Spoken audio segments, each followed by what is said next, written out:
دشوار علاقے میں جنگ۔ میدانی علاقوں میں چھاپہ مار جنگ کے لیے تمام جنگی اصولوں پر اور بھی زیادہ سختی سے عمل کرنا ضروری ہے۔ میدانی علاقوں میں تیزی اور پھرتی چھاپہ مار جنگ کا اہم ترین اصول ہے۔ چھاپہ مار دشمن پر اچانک موت بن کر ٹوٹ پڑتا ہے اور پھر اسی تیزی سے مخالف سمت میں بھاگ جاتا ہے۔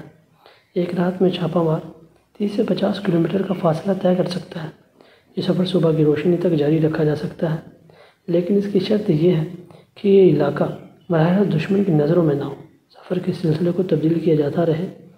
ہمیشہ ایک ہی رخ میں چلنے سے دشمن کو نشانہ بنانے کا موقع مل سکتا ہے، اس لیے ان علاقوں میں خود کار ہتھیار استعمال کرنے چاہیے۔ شب خون میں ہتھیاروں کے استعمال میں نشانہ بازی کی بجائے دشمن کے قریب سے شدید اور تیز فائرنگ اس کی موت کا باعث بن سکتی ہے۔ میدانی علاقوں میں پل اڑانا اور راستے ناکارہ کرنا گوریلا جنگ کے اہم حصے ہیں۔ ان علاقوں میں حملوں کی شدت کا اندازہ طویل جھڑپوں سے نہیں بلکہ بار بار کیے گئے شدید اور طوفانی حملوں سے ہی کیا جا سکتا ہے۔ اس سے اندازہ ہو سکتا ہے کہ اس علاقے میں چھاپہ مار سرگرمیاں کس حد تک کامیاب ہیں۔ فوجی ٹرکوں اور گاڑیوں کے لیے بک شاٹ سے بھری شاٹ گن تباہی کا باعث بن سکتی ہے، اور صرف چھاپہ ماروں کا طریقہ کار نہیں ہے بلکہ یہ لگاتار اور منظم جنگ میں بھی اختیار ہوتا ہے۔ اپنی کارروائیوں کو جاری رکھنے کے لیے اسلحے کی مسلسل ترسیل چھاپہ ماروں کے لیے ہمیشہ نازک مسئلہ رہا ہے۔ چھاپہ مار ایسی صورت میں ترغیب کے باوجود دشمن پر حملہ نہیں کرتا جب اسے یہ خطرہ ہو کہ اس کا تمام مسئلہ ختم ہو جائے گا اور اسے فوری طور پر دوسرا اسلحہ نہیں ملے گا، چاہے اس حملے میں اسے دشمن کی تباہی کا پورا یقین ہی کیوں نہ ہو۔ اس لیے گوریلا جنگ میں اسلحہ حاصل کرنے کو سب سے زیادہ اہمیت دی جانی چاہیے۔ میدانی علاقے میں گوریلا دستہ 10 سے 15 افراد پر مشتمل ہونا چاہیے۔ اس مختصر دستے میں باہمی تعاون بھی ہوتا ہے اور بیک وقت مل کر فائر کھولنے سے یہ دستہ ایک پھیلے ہوئے محاذ کا تاثر بھی پیدا کرتا ہے، اور پیچھے ہٹتے وقت یا منتشر ہوتے وقت یہ چھوٹا دستہ کسی مصیبت میں بھی مبتلا نہیں ہوتا اور نہ ہی یکجا ہوتے ہوئے کوئی شک و شبہ پیدا کرتا ہے۔ منتشر ہونا اور تیزی سے حملہ کرنا گوریلا جنگ کا بنیادی اصول ہے، اس لیے تیز رفتاری اور پھرتی کو ہمیشہ نظر میں رکھنا چاہیے۔ کسی گوریلا دستے کی رفتار کا اندازہ سب سے کم رفتار والے دستے سے کیا جا سکتا ہے۔ 20 سے 30 یا اس سے زیادہ افراد پر مشتمل گوریلا دستے میں زیادہ تر مماثلت ہوتی ہے۔ میدانی علاقوں میں گوریلا دستوں کو تیز رفتار اور سریع ہونا چاہیے۔ اصل میں ضرب لگاؤ اور بھاگ جاؤ کا حربہ میدانی علاقوں میں اپنے عروج پر پہنچتا ہے۔ میدانی علاقوں میں چھاپہ مار کے چھپنے کے لیے کوئی جگہ نہیں ہوتی اور نہ ہی اسے کوئی حفاظت میسر ہوتی ہے۔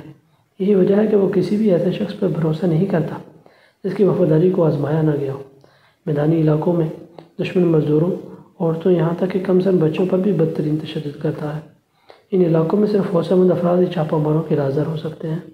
عام لوگ تشدد سہنے کی قوت نہ رکھنے کے باعث راز کھول دیتے ہیں اور اس طرح نقصان دہ نتائج نکلنے کے سوا کچھ بھی حاصل نہیں ہوتا۔ بڑے حملوں کے لیے چھاپہ مار یکجا ہو سکتے ہیں، لیکن حملے کے فوراً بعد انہیں مختلف سمتوں میں منتشر ہو جانا چاہیے۔ مختلف دستوں کو ضعیف کیے بغیر ایک کمان کے تحت فوری طور پر ایک باقاعدہ فوج کھڑی کی جا سکتی ہے۔ اس لیے ضروری ہے کہ ہر دستے کی کمان ایک قابل رہنما کو سونپی جائے اور ہر دستے کا قائد ذاتی اور نظریاتی سطح پر ضرور کمانڈر کے ساتھ مضبوط رابطے میں رہے۔ بازوقہ نقل و حمل اور استعمال میں بڑی مشکلات پیدا کرنے کا باعث بن سکتا ہے، اس لیے اس کو فوجی گاڑیوں اور اسلحے سے بھری ہوئی گاڑیوں کے خلاف موثر طریقے سے استعمال کیا جا سکتا ہے، لیکن ہر فرد درست نشانے پر لگنا چاہیے کہ سفر میں ایک شخص 3 ڈاکٹروں سے زیادہ نہیں اٹھا سکتا۔ اگر کسی جھڑپ میں بھاری اسلحہ ہاتھ آ جائے تو اسے استعمال کر لینا چاہیے۔ بھاری مشین گن بھی استعمال کی جا سکتی ہے، لیکن رفتار پر اثر انداز ہونے کے خطرے کے پیش نظر اسے استعمال کرنے کے بعد ہمیشہ میدان میں ہی چھوڑ دینا پڑتا ہے۔ لیکن غیر میدانی علاقے میں اس قسم کے اسلحے کو ضائع کرنے کا کوئی جواز نہیں ہوتا۔ میدانی علاقوں میں چھاپہ مار کے لیے خوراک کا مسئلہ اتنا پیچیدہ نہیں ہوتا کیونکہ میدانی علاقے گنجان آباد ہوتے ہیں۔ ان علاقوں میں چھاپہ مار اپنی ضروریات کا سامان، کمبل، جوتے وغیرہ نہایت آسانی سے قابل اعتماد لوگوں یا دکانوں سے حاصل کر سکتا ہے، اور اگر گوریلا دستہ بہت مختصر ہے تو پھر انہیں کہیں نہ کہیں سے کھانا وغیرہ بھی مل سکتا ہے۔ میدانی علاقوں میں زیادہ سے زیادہ گوریلا ساتھیوں تک پیغام پہنچانا بھی نسبتاً آسان ہوتا ہے، لیکن دور کے علاقوں میں گوریلا ساتھیوں تک پیغام پہنچانے میں اتنا ہی زیادہ خطرہ ہوتا ہے۔ اگر یہ پیغام مختلف ہاتھوں سے گزرتا ہے تو زبانی پیغام کے بجائے خفیہ اشاروں میں لکھا گیا پیغام زیادہ کارآمد ہوتا ہے، کیونکہ زبانی پیغام یا یادداشت کے سارے چلنے کی وجہ سے بعض اوقات مبہم صورت اختیار کر لیتا ہے۔ میدانی علاقوں میں کڑی نگرانی اور دشمن کے چوکنا ہونے کے باعث چھاپہ مار کسی قسم کا کارخانہ قائم نہیں کر سکتے۔ زیادہ سے زیادہ جوتے اور بارود وغیرہ کے چھوٹے چھوٹے خفیہ ورکشاپ قائم کیے جا سکتے ہیں، کارتوس وغیرہ بنائے جا سکتے ہیں۔ اس قسم کی ضروریات اور امکان کا تعین مقامی طور پر کیا جا سکتا ہے۔ قابل اعتماد لوگوں کا ورکشاپ کو استعمال کرنے کی گنجائش کو بھی نظر انداز نہیں کیا جا سکتا۔ ان تمام باتوں کو مدنظر رکھتے ہوئے دو اہم نتائج سامنے آتے ہیں۔ پہلا یہ کہ شہری زندگی کو جو فضا راس آتی ہے وہ گریلا جنگ کے لیے موزوں نہیں ہے۔ شہر میں جتنی آسائشیں ہوتی ہیں اتنے ہی چھاپہ مار کی زندگی مشکل اور اس کا کام دشوار ہو جاتا ہے۔ آمد و رفت کے بہترین ذرائع، مختلف شہری مراکز وغیرہ، یہ تمام چیزیں چھاپہ مار کے لیے رکاوٹ بن جاتی ہیں۔ دوسرا یہ کہ میدانی علاقوں میں عام غداری کی وجہ سے عوام پر تشدد کا انتہائی بدترین سلسلہ شروع ہو جاتا ہے اور اس کے ہمیشہ برے نتائج نکلتے ہیں۔ اس لیے آبادی کو ہم خیال بنانا چاہیے اور غداروں کو فوراً سزا دینی چاہیے۔ کام کے حلقے کے آس پاس کسی غدار یا دشمن کے وجود کو برداشت کرنا انتہائی فحش غلطی ہے۔ جب چھاپہ مار سرگرمیوں کا دائرہ شہروں تک وسیع ہو جائے وہاں جاری رہے تو پھر اس حالت میں مخصوص طریقہ ہائے کا استعمال کرنا چاہیے۔ لیکن یہ بات یاد رکھنی چاہیے کہ دیہاتوں یا شہروں میں گوریلا دستے خود بخود پیدا نہیں ہوتے، بلکہ ان علاقوں میں گوریلا دستے اسی حالت میں پیدا ہوتے ہیں جب ان کے پیدا ہونے کے لیے سازگار حالات پیدا کر لیے گئے ہوں۔ شہر کے گرد و نواح میں سرگرم چھاپہ مار دستے اپنے عمل میں خود مختار نہیں ہوتے، بلکہ دوسرے علاقوں میں موجود لیڈر کے احکامات پر عمل کرتے ہیں۔ دیہاتوں کے چھاپہ مار دستے یہ فیصلہ خود نہیں کرتے کہ وہ بجلی کی تنصیبات کو اڑائیں یا دشمن کی فوج پر چھاپہ ماریں، بلکہ یہ چھاپہ مار دستے طے شدہ پروگرام پر ہی عمل کرتے ہیں۔ اگر ان دستوں کو بجلی کی تار کاٹنے یا ریلوے کے نظام کو دھرم بھرن کرنے کا کام سونپا جائے تو ان کا فرض ہے کہ وہ سونپے گئے کام کو اچھے طریقے سے سر انجام دیں۔ دیہاتوں میں یہ کام سر انجام دینے والا گوریلا دستہ 5 یا 6 افراد پر مشتمل ہونا چاہیے۔ یہ اس لیے بھی ضروری ہے کہ شہروں اور دیہاتوں میں کام کرنے والے گوریلا دستوں کو دشوار ترین حالات کا سامنا کرنا پڑتا ہے۔ انہیں مخالف ترین ماحول میں اپنی سرگرمیاں جاری رکھنی پڑتی ہیں۔ ان علاقوں میں گرفتاری کا خطرہ ہمیشہ اس کے سر پر منڈلاتا رہتا ہے۔ اس ماحول میں گوریلا سرگرمی کے دوران گرفتاری کا خطرہ کسی بھی وقت ممکن ہوتا ہے، اس لیے ان سرگرمیوں کے لیے رات کا وقت ہمیشہ موزوں ہوتا ہے۔ ان علاقوں میں گوریلا دستہ اس وقت تک اچھی طرح سے کام نہیں کر سکتا جب تک کہ باہر سے گوریلے اس علاقے کو اپنے گھیرے میں نہ لے۔ شہری چھاپہ ماروں کے لیے تنظیم، ڈسپلن اور احتیاط وغیرہ دیگر علاقوں میں کام کرنے والے چھاپہ ماروں کے مقابلے میں زیادہ اہم ہے۔ وہ اپنی خوراک کے لیے 1-2 گھروں پر ہی بھروسہ کر سکتا ہے، کیونکہ وہ یہ جانتا ہے کہ اگر اسے کسی گھر میں گھیر لیا گیا تو پھر اس کی موت یقینی ہے۔ وہ اس قسم کے ہتھیار استعمال کرتا ہے جو اس کی تیز رفتاری یا بھاگنے میں رکاوٹ نہیں بنتے۔ سبوتاژ کے لیے اس کے پاس سلاخیں کاٹنے والی آریاں، ڈائنامیٹ، بیلچہ، کدال اور ریل کی پٹریاں توڑنے کا سامان ہونا چاہیے، ایسا سامان جو آسانی سے چھپایا جا سکے اور جو عین موقع پر دستیاب بھی ہو سکے۔ ان علاقوں میں ایک سے زیادہ گوریلا دستوں کو ایک ہی گوریلا رہنما کی کمان میں کام کرنا چاہیے۔ رہنما قابل اعتماد شہریوں کے ذریعے مختلف گوریلا دستوں تک احکامات پہنچاتا رہے۔ بعض حالات میں تو شہر میں ایک ہی چھاپہ مار اپنے پیشے کے ساتھ جڑا ہوا رہ سکتا، لیکن یہ سلسلہ تادیر قائم رکھنا مشکل ہے۔ عام طور پر شہر میں چھاپہ مار قانون سے باہر رہ کر بھی فوجی انداز میں انتہائی دشوار حالات میں کام کرتے ہیں۔ شہر یا دیہاتوں میں چھاپہ مار جنگ کی اہمیت پر سنجیدگی سے غور نہیں کیا گیا۔ دیہاتوں یا شہر میں وسیع اور کامیاب چھاپہ مار سرگرمیاں شہری نظام کو درم بھرم کر سکتی ہیں۔ جنگ کی ابتدا کے ساتھ ہی دیہاتوں میں چھاپہ مار گوریلا تربیت دینے کا انقلابی عمل تیز ہوگا، زیادہ جانیں ضائع ہونے سے بچ جائیں گی اور ایک پوری قوم انتہائی تیزی سے آزادی کی منزل سے ہمکنار ہوگی۔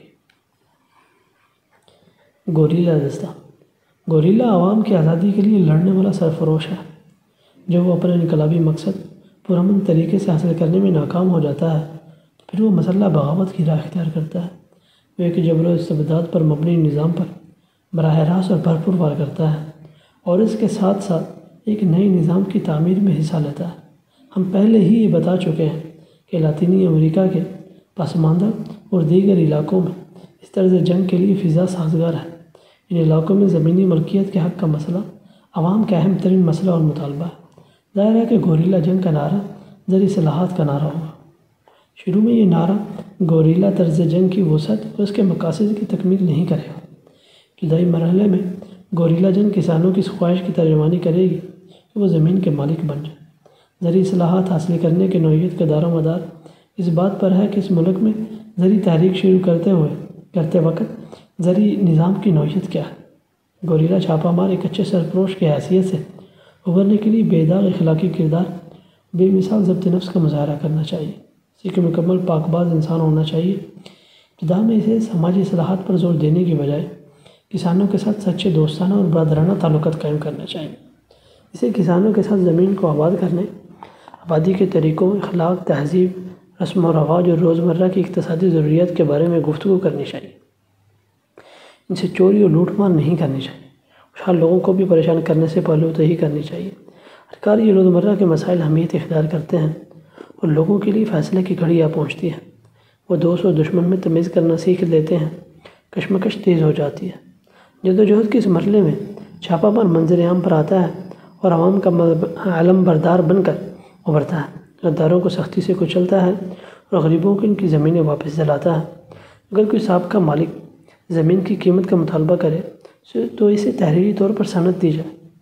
اس طرح ایک منصفانہ مقصد کے لیے زمین کے نئے اور پرانے مالک ایک ہی رشتے میں منسلک ہو جاتے ہیں۔ سازگار حالات کو دیکھتے ہوئے کسی بڑی زرخیز زمین کے ٹکڑے کو اجتماعی ملکیت قرار دیتا ہے۔ گوریلا زرعی اصلاحات کے سلسلے میں ایک انقلابی نظریے سے بھی عوام کو آگاہ کرتا رہتا ہے۔ اس نظریے کی جیتی جاگتی مثال بن جاتا ہے۔ انقلابی نظریہ اس کے خیالات، تجربات، اس کے منصوبوں کا ایک حسین امتزاج ہوتا ہے۔ وہ لوگوں پر مسلح جدوجہد اور بامقصد زندگی کی عظمت واضح کرتا ہے۔ گوریلا رہنما دیہات کی سختیوں اور شدید محنت سے نہیں گھبراتا۔ وہ زرعی اصلاحات کی ضرورت محسوس کرتے ہوئے عوام کے ساتھ مل کر اس جدوجہد میں پورا حصہ لیتا ہے۔ ایک گوریلا سپاہی کو اپنے انوکھے طرز جنگ کے لیے مناسب جسمانی، اخلاقی اور ذہنی خصوصیات کا مالک ہونا چاہیے۔ اس علاقے کا باسی ہونا چاہیے جہاں وہ گوریلا جنگ میں شامل ہوا ہے۔ اس صورت میں وہ اپنے علاقے کے چپے چپے سے واقف ہوگا، لوگ اس سے واقف ہوں گے اور اپنے ہی علاقے میں لڑنے کی بنیاد پر اسے یہ بھی احساس رہے گا کہ وہ اپنی ہی سرزمین کے لیے برسر پیکار ہے۔ گوریلا اکثر سرگرمیاں رات کے وقت جاری رکھتا ہے۔ سب سے پہلے وہ اپنے لیے چھپنے کی جگہ تلاش کرتا ہے، پھر وہ ایک باحفاظت راستہ اختیار کرتے ہوئے بجلی بن کر دشمن پر گرتا اور اسے ہلاک کرتا ہے۔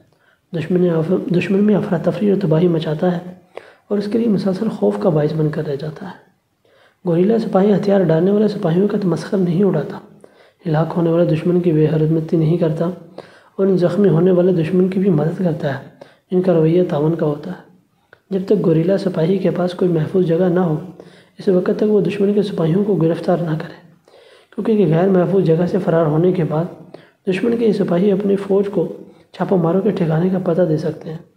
گوریلا سپاہی صرف انقلاب کے بدترین دشمن کو ہی سزا دیتا ہے اور دیگر دشمن سپاہیوں سے وہ ہتھیار وغیرہ چھین کر ڈانٹ ڈپٹ کر چھوڑ دیتا ہے۔